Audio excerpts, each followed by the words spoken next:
Hello, আসসালামু আলাইকুম। লা ইলাহা ইল্লাল্লাহ মুহাম্মাদুর রাসূলুল্লাহ সাল্লাল্লাহু আলাইহি ওয়াসাল্লাম। লা হাওলা ওয়ালা কুওয়াতা ইল্লা বিল্লাহিল আলিয়্যিল আযীম। আমি প্রেসিডেন্ট মোহাম্মদ ওলিউল্লাহ বাংলাদেশের জন্য, বাংলাদেশের যত আমাদের ফরেনার ভাই আছে যারা মনে করেন কি বাইরের দেশে যে বাংলাদেশের জন্য কাজ করে, আমাদের বাংলাদেশের জন্য তারা হচ্ছে একটা গৌরব। এবং আমার ইন্টারন্যাশনাল আমি কথা বলতেছি প্রত্যেকটা দেশের সাথে, যত দেশের কর্মর জন্য চাকরির জন্য লোক দরকার হয়, তারা এখন থেকে আর বাংলাদেশের দালাল ধরে এজেন্সি ধরে নেবে না।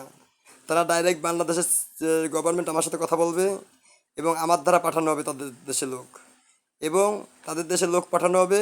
আপনাদের যারা যেতে চাবেন তাদের শুধু লাগবে মনে করেন পাসপোর্ট, টিকিট এবং এছাড়া ভিসা ফি। ভিসা ফিটা এটা আপনারা গভর্নমেন্টকে দিতে পারেন, আপনার নিজের ব্যাংকের থেকে জমা দিতে পারেন। ঠিক আছে, আপনারা নিজের ব্যাংকের থেকে জমা দিতে পারেন। এবং আপনাদের এর টাকা কোনো মায়ের যাওয়ার লাইন নাই, কিন্তু মায়ের কোনো লাইন নেই, আপনার কোনো টাকা লাগতেছে না। আপনাদের শুধু ভিসা ফিটা লাগতেছে, হয়তো মালয়েশিয়া যাওয়ার জন্য দেখা গেছে $200 বা $300, আর বাকি প্লেন টিকিট। ঠিক আছে, আর মনে করেন কি এরকম প্রত্যেকটা দেশে যাওয়ার জন্য আমরা সেভাবেই আলোচনা করতেছি, সেভাবেই হবে ইনশাল্লাহ। এবং আপনারা যারা বাইরে যাবেন আপনাদেরকে এই সুযোগ সুবিধা করে দেওয়া হচ্ছে এই জন্যই, ভবিষ্যতে আপনারা যতবার টাকা পাঠাবেন দেশে আপনাদের রেমিটেন্সে বাংলাদেশ চলবে। আপনাদের রেমিটেন্সের টাকায় বাংলাদেশ চলো, বাংলাদেশের গভর্নমেন্ট চলো, বাংলাদেশের পুলিশের বেতন হবে, বাংলাদেশ সবার বেতন হবে। তারই জন্য এই যে সামনে যে ঝামেলা আছে, যে ঝামেলাটা এই যে আমি চেয়ারে বসে যাওয়া পর্যন্ত আপনারা দয়া করে অল্প একটু অপেক্ষা করেন। আপনারা বর্তমান আপনাদের টাকা দয়া করে রিকোয়েস্ট করতেছি কোনো দাল দেবেন না এই অভাবের মাঠে। আপনাদের টাকা যদি 1 লাখ 2 লাখ জমি বেচার টাকা 5 লাখ 7 লাখ যদি মারিং হয়ে যায়, আপনারা অনেক আমি দেখছি পথে বসে যান। আপনাকে পথে বসার কোনো লাইন নাই। আবার যে প্লেনের টিকিটটা, ওটা ওটাও আপনার কাছে নাই, এই নিয়ে আপনার কোনো টেনশন নাই। এটাও আবার মনে করেন কি আপনার তো যেতে কোনো টাকা লাগতেছে না, শুধু প্লেনের টিকিটটা লাগতেছে। এটাও বাংলাদেশের গভর্নমেন্টের থেকে এটা আপনাকে লোন হিসেবে দেওয়া হবে। ওই লোনে আবার কোনো ইন্টারেস্ট হবে না, জিরো ইন্টারেস্ট, জিরো ইন্টারেস্টে যাবেন। তার মানে আপনার কোনো টাকাই লাগতেছে না, মাত্র 20,000 টাকা থেকে 30,000 টাকায় আপনি চলে যাচ্ছেন পৃথিবীর যে কোনো রাষ্ট্রে। ঠিক আছে, শুধু আপনার মেডিকেল করে আপনার পাসপোর্ট করে। তাহলে বুঝতেছেন কি সুযোগ সুবিধা সামনে যে দেওয়া হবে। এবং বাংলাদেশ যেগুলো স্টুডেন্ট আছে যারা অনেক যারা এই যে এখন কোটার জন্য মারামারি করতেছে, তাদের সামনে যা কোটার জন্য মারামারি করতে হবে না। আমাদের কথা চলতেছে, ইনশাল্লাহ কথা যদি ফাইনাল হয়ে যায় তাদের বাংলাদেশে কোনো চাকরি করতে হবে না। তাদেরকে ইন্টারন্যাশনাল শেখ হাসিনা যেগুলো মুক্তিযুদ্ধ আছে খোটা, ওগুলো বাংলাদেশে থেকে ফ্রি ফ্রি ফ্রি ওই বাংলাদেশে আর্মিতে ঢুকবো। আর আপনারা যারা আছেন রাজাকার, তারা বাইরের দেশে যে 5 লাখ 7 লাখ টাকা বেতনে চাকরি করবেন আপনাকে ইচ্ছা হলে পারে। খুঁজতে ভালো হবি কথা বলছেন আপনি।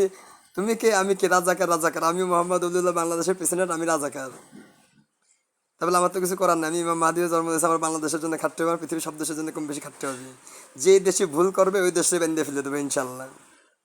দেখেছেন আমি ইন্ডিয়ারে কইছে বারবি মসজিদ ভাঙ্গিছে, ওর বাপের টাকা দিয়ে বারবি মসজিদ ভেঙে রাম মন্দির ভেঙে জন্য শর্ট টাইম বারবি মসজিদ বানায় দেয়। আগে যেরকম ছিল তার থেকে যেন 3 ডবল দেখতে সুন্দর হয়।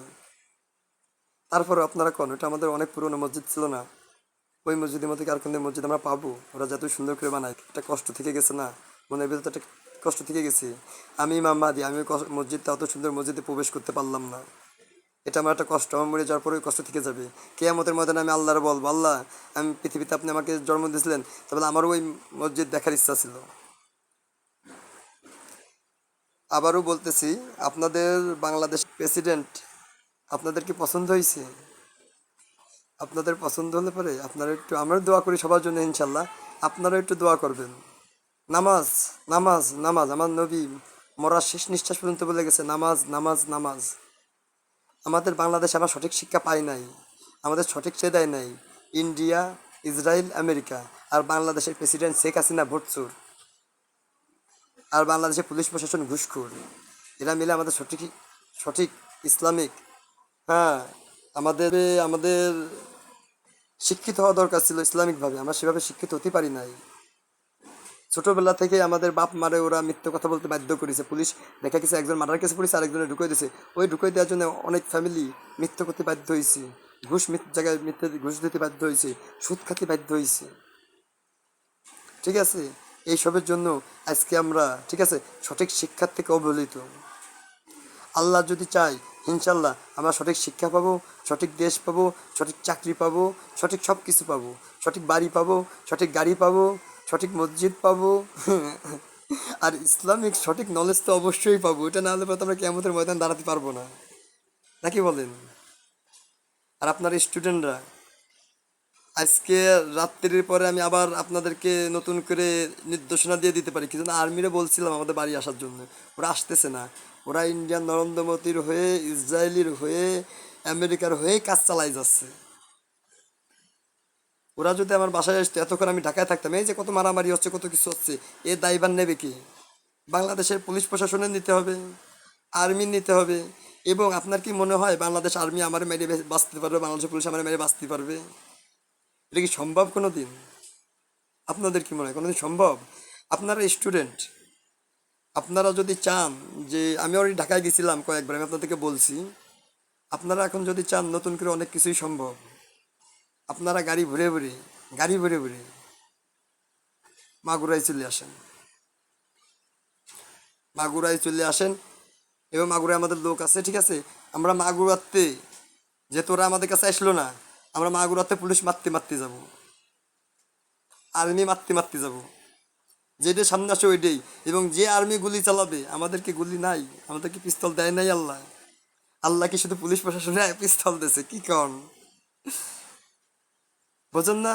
চাই না আমাদের, আমার সাথে বাংলাদেশের আর্মিরা শুধু কাছে আসি আসি আসি, এখন না করে তো উপায় নেই। কথা বুঝতেছেন না? ওই রাশিয়ার কাছে আসি আসি আসি।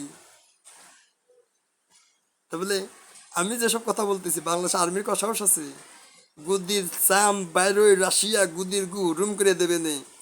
ওর মারে এসে তুলে নিয়ে যায়, যদি কোনো আর্মি এরকম করে রাশিয়ায় নিয়ে যায়, ওই রাশিয়ান যেগুলো পুতিনের আর্মি আছে ওগুলো দিয়ে কাজ চালাবে না।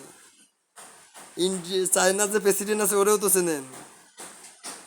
হ্যাঁ, ইয়ার কি মারতেছি আমি বাংলাদেশের পুলিশ প্রশাসন আর্মির সাথে বাড়ি বসে? আমি পাগল হয়ে গেছি। আর ওদের কাছে ফোন আসলে ওর কাছে পাগল হয়ে গেছে, ওরা চেক করতেছে। কই বললাম তো হ্যাক করবানি, নেটও তো ফোন করে করতে পারলো না, তুমি হ্যাক করো তো দেখি তোমার সাহস কত বড়। নেটও জানে আমরা ধরা পড়ে গেছি জায়গা মতো। তাইতে ও যা করছে আমরা খালি বাড়ি বসে শুনি। ওর কথা কোনো তর্ক করারও দরকার নেই, ওর কথা কোনো সায় দেওয়ারও দরকার নেই। আমরা শুনি, শুনে ও যা চায় আমরা তাই দেব। তা বলে ওরে আমরা কিভাবে দেব? যদি ও দেশের যে আর্মি আছে, সে আর্মি যদি পাওয়ারের জন্য খাটে, তাহলে পরে আমাকে আর্মিরে সোয়াই ফেলে দিতে হবে মাইরে। বিডিআর যদি যায় বিডিআরও মেরে সোয়াই ফেলে দিতে হবে। তাহলে আমাকে যে পিস্তল টিস্তল আছে এগুলো নিয়ে আমাকেও মাঠে নামতে হবে। এবং যার বাড়ি যে দাও আছে, যার বাড়ি যে লাঠি আছে, যার বাড়ি যা আছে তাই নিয়ে মাঠে নামেন, খালি হাতের মাঠে নেবেন না। তুমি কি আমি কে, রাজাকার রাজাকার এই কয়ে মায়ের হবে। আপনারা পুলিশের সামনে যাবেন, 50 জন পুলিশ আছে, 50 জন পুলিশের সামনে যে নাচবেন, খ্যাট করে পুলিশের পিস্তল ধরে ফেলে দেবেন, ধরে ওর পিস্তলের কাছ থেকে কেড়ে নেবেন, কেড়ে নিয়ে ওরে গুলি করে দেবেন। ওই আর্মির কাছে এরকম যে নাচবেন, নাচতে নাচতে ক্যাট করে আর্মির পিস্তল কেড়ে নিয়ে নেবেন, আর্মির পিস্তল কেড়ে নিয়ে আর্মিরই চালাই দেবেন। আর আমরা তো আপনাদের পিছনে আসি। আপনার কি মনে হয় আমি নির্দেশনা দিচ্ছি আমি আসি নি? হ্যাঁ, আমি পলাচ্ছি? আমি এই যে বাড়ি দেখেন, বাড়ি শুয়ে রয়েছি। আমি যে বাড়ি থেকে এতদিন নির্দেশনা দিচ্ছিলাম ওই বাড়ি শুয়ে রয়েছি। আপনারা র্যাব দেখতেছেন, র্যাব, আপনারা ভয় পাবেন না, কথা কতি কতি ঘ্যাট করে। আর সবসময় আপনারা কাছে কাছে কাছের বোতলে পেট্রোল রাখবেন। যে পানির গাড়ি আসবে ওই পানির গাড়িতে পেট্রোল মারবেন। আর শুধু পেট্রোল মারবেন না, পানির গাড়ির যে 4টা টায়ার আছে ওই 4টা টায়ারের পেট্রোল মারবেন যেন পানির গাড়ি জায়গাতে না সরতে পারে। যে গাড়ি যেখানে, ওই গাড়ির টায়ার জন্য ওখানে বাসটা ওখানে আটকে যায়। ওইখানে আটকে গেলে পরে পুলিশ তো দৌড়তে পারবেন, আপনারা ঘিরে ফেলবেন। এবং আমি বলতেছি, যে যা নিয়ে তাই নিয়ে মাঠে নামবেন। গভর্নমেন্টের বিরুদ্ধে আমরা, শেখ হাসিনার বিরুদ্ধে গভর্নমেন্টের এতক্ষণ চান্স দিছি, বাংলাদেশে পুলিশ প্রশাসনটা চান্স দেওয়া হয়েছে, ওরা মানতেছে না। পুলিশ প্রশাসনরে আমি বারবার ওয়ার্নিং দিছি, ইন্টারন্যাশনাল দিছি। আমি প্রেসিডেন্ট, আমার প্রেসিডেন্টের 2টা আইডি বানাই দিছি রাশিয়াতে। ওই আইডিতে আমার দেশ বিদেশের সব প্রেসিডেন্ট অ্যাড করে ফেলেছে আমার অলরেডি। আপনারা স্টুডেন্টরাও অ্যাড করেছেন, আমিও করেছি আপনাদেরকে। আপনাদের কোনো ভয় নেই, আমি আছি।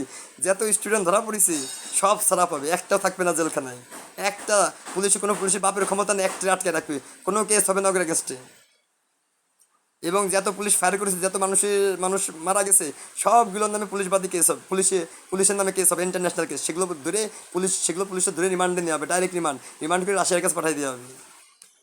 ঠিক আছে, আর ওগুলো ফ্যামিলি, ওর পুলিশের ফ্যামিলি বেশি কথা বলবো, ওই ফ্যামিলি পুরো ফ্যামিলির গণধোলাই দেওয়া হবে ইনশাল্লাহ।